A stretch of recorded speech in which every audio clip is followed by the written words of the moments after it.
Hey, what's up guys, welcome to the channel. My name is Miro and in today's video I'll be showing you some interesting stuff. I'm gonna be rehousing my whip scorpion. I'm gonna be showing you how I feed the smallest of my spiders, some of them size of a tick. Literally, it's just like a millimeter. And then I'll be showing you how I rehouse my net casting spider, the ogre face. Those are really cool looking. But let me first give you some updates. Some of you may remember I recently paired up my Hylos DRD, and as you guys can see, I have some first babies, and I'm super happy about this because it's my, I wanna say, second pairing or maybe even third pairing. It just didn't work out. They would either eat the egg sac or the egg sac would go bad, or just the pairing didn't go well. So I went through several males and few females and finally got it done. So, but unfortunately, as you can see here in this really overexposed clip, is that they actually got out because I didn't expect it to happen, and I didn't have it in a baby-proof enclosure. I didn't have the female in a baby-proof enclosure. So one day and one morning I came to the spider room and I see little tiny Hylos DRDs getting out of that enclosure, and oh my gosh, so most of them congregated around the light,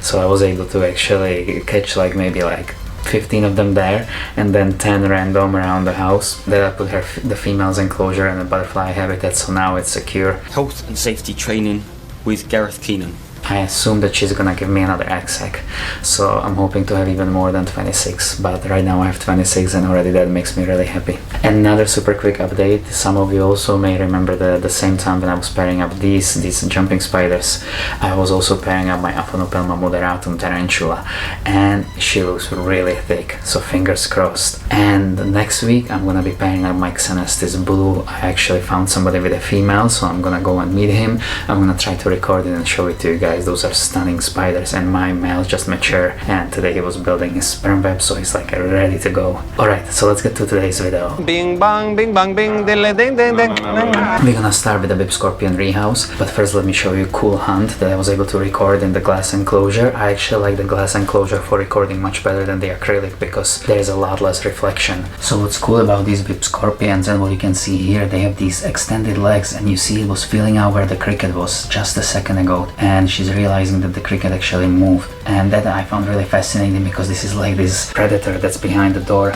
and you don't know that it's there, but the predator knows. Get to the chopper! And it can really feel you, and that is really incredible about these whip scorpions. And you can see it's readjusting its position because it knows that the cricket is somewhere else, and it's feeling it out again, and it's just gonna do what like any good boxer would do. It's just gonna cut it off right across the ring. Work cut out with Mike Tyson. Oh, the right hand! Yeah, really cool, really fun to watch. And I definitely wanna, once I have more room, I would definitely like to take a stab at breeding these or maybe getting different species. Really fun little arachnids. Really bizarre. They also, if you guys are new to these, they don't have any venom, so they don't pose any danger to humans in any way. We saw them, I think I mentioned it before, we saw them in Costa Rica and we were able to handle them in caves. Those apparently were blind, so those didn't see at all, but you don't really need to see when you have sensory organs on like legs that can extend like 10 inches, you know, like 25 centimeters. It's just, you don't really need to see that well. No problem. I'm pretty excited for this rehouse because I really like these whip scorpions, and I decided to put her in something bigger because her leg span is crazy. Like, she can reach from one side of the enclosure, no problem. And let me show you how small she is. I'm hoping it's her. Actually, I don't even know. I don't care, to be honest, because I don't know much about these, but I will try to breed it once I find out. Of course, why not, right? And there. Hunting technique is amazing, and so I decided to put her in a front opening enclosure. That way I can actually record it without any of the plastic around and stuff like that, so should be pretty cool for future videos. This is the new enclosure. This is what she's going into. It has a mesh, but these guys like it humid, so I ended up putting something like this on it, just a piece of acrylic. Nothing super special, and that way I can actually control the humidity on the mesh. I can just slide it up and down. It has a live plant, it has a cork bark, it has a moss on vine to keep the humidity high, it has substrate that has springtails in it, and that also has the dwarf white isopods. I really love those are really cool, and you can put them in even small enclosures like a smaller tarantulas because they're so small, and they are diggers, so they're basically almost always underground. Let's rehouse her. So I hope she's not gonna be a big runner, otherwise these don't have venom, so you don't really have to worry about them climbing on you, you know, nothing's gonna happen to you. They won't kill you. Right? Wrong. So she is chill. Let's see if she lets me take some pics. I do not want her to jump down or anything, so I'm not gonna bug her too much. But this is what she looks like. And they do jump. I've seen it in Costa Rica. They would get in the water even. Yeah, this is kind of perfect.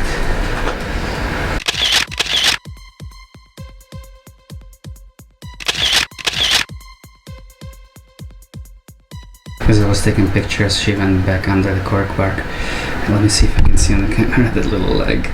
Its skinny leg is like waving in there, in the air. You guys can see it, yeah.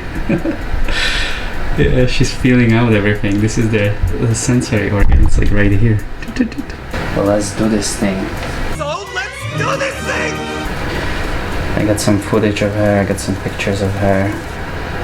It's time to give her some space in her new home that I am sure she's gonna love.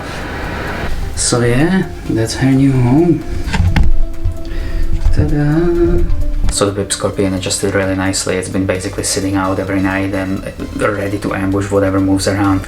And it's kind of nice to see it has plenty of space, so you can actually see those legs being all extended. Really cool, really fascinating to watch. And you guys know I usually go through like one arachnid that I'm really into to another. So this is the one that I've been lately watching, and it's been really, really awesome, and it's been really worth it. I hope you guys enjoy it as well. Next, I'm gonna show you how I feed my smallest spiders, because some of them are so tiny. Do you know what I'm saying? Maybe you guys have a better method. You guys feel free to share it with me. This is just kind of how I do it. I usually don't have more than, like, I think at the most I would have like 150, 160 slings. And that already takes a bit of a time. So this is kind of the method that I've been using, that I developed, and you guys can tell me what you think. I'm gonna start with the smaller ones. I don't really actually need that many, so this is plenty. And I'll probably transfer some of these into my new colony too, because I make my own fruit fly colonies, otherwise it gets really expensive.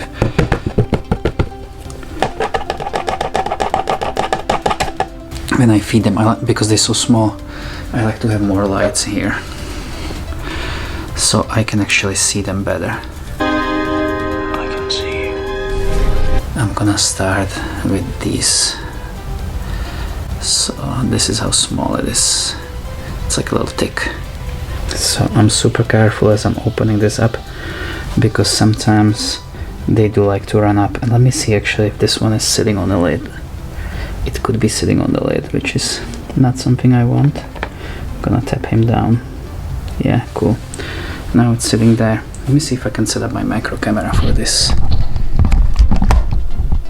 It is a good idea to put the lid upside down on the enclosure if you need to like reach for the fruit flies or anything like that, so your spider doesn't, you know, take advantage of the empty space and just runs out.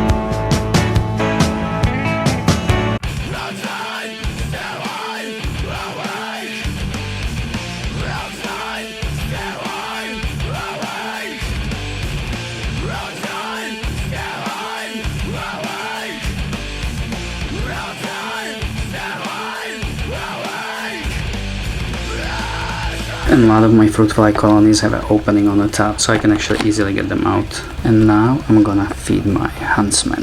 So here is my Heteropoda lunula. She's like right here on the leaf. It's tiny. And these enclosures are cool. My buddy James gave them to me. Basically, what I like to do is I just open up the top, leave it on the side, drop a few fruit flies in here, and just, you know, play that game. So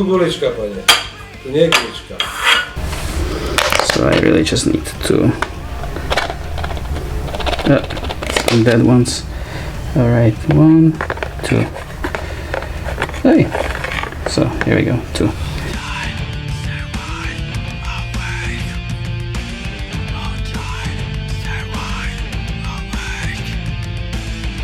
So now I just added 26 new Hylas DRD babies to the mix. but that's just what happens when you pair up spiders. I'm actually really happy again that this happened. Okay, the next segment's gonna be about my net casting spider. I got it as a tiny sling again, so the last video would actually work for this one too, except I was basically swarming with fruit flies. I had like 8 of these net casting spiders. You can leave them communal when they're little. I would basically just put like, I don't know, 30 fruit flies there at once and just hope that some of these spiders survive. They don't have a really good reputation for surviving for too long, so I ended up getting just 1 out of 8. Not happy about that, but you know, at least I got 1. I remember at one point I felt like I'm not gonna get any, and I was just like, oh no, that's so miserable. But I got 1. I think it's a male. It's been a lot of fun to watch. I promise to try to get slow motion on this guy, so I will try to show you that as well. But let's watch the rehouse real quick. So this video is not like 2 hours long, but I only make like 1 every 2 weeks right now, so that is basically it.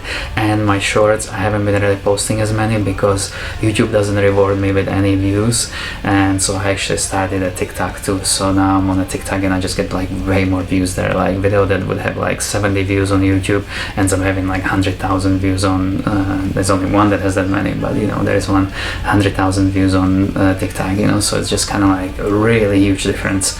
But that's for another video. Alright, net casting spider rehouse. Okay, today I'm rehousing my Deinopis net casting spider from Cameroon.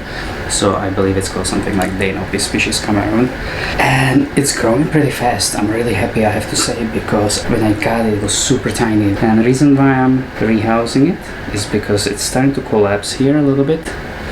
This enclosure, for one. For two, this one has a front opening and I can actually record it, which is, to be honest, the main reason why I'm rehousing it. And these guys are really mellow. I don't know anything about their venom potency. I don't think anyone has to worry about it unless you like trying to squeeze the spider. They do play dead sometimes.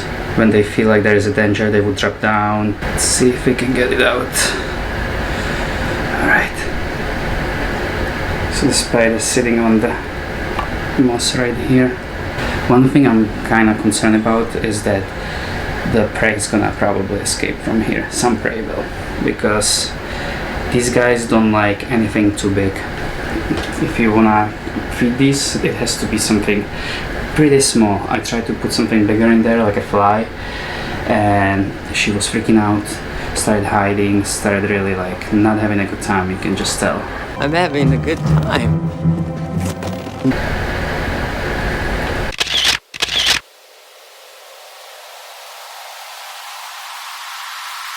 So I got some really nice shots. At least I think they're gonna be really nice.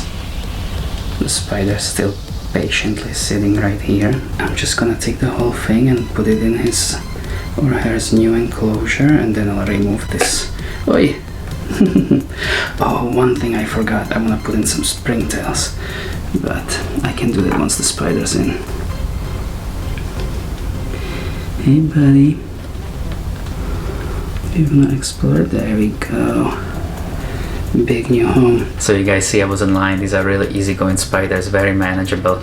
This was a really easy rehouse and I got to take a lot of pictures. One thing I didn't mention in the video is that, and what's pretty interesting, somebody pointed out for me on Instagram, and then actually we have the same book, so I was able to read up on it even a little more, is that the retina is basically breaks down at the end of the night. During the day it's just like start rebuilding until, you know, at night it's like fully rebuilt, and they can use these eyes that have actually much wider cone than even owls, so that's why they like look like, you know, they have these humongous eyes. Alright, that's gonna be it for today's video. Thank you so much for watching. If you guys liked it, don't forget to like it, subscribe and all that jazz. If you like my head, don't forget to check us out at Spider Cafe at shop, and I will see you soon. Alright, ciao.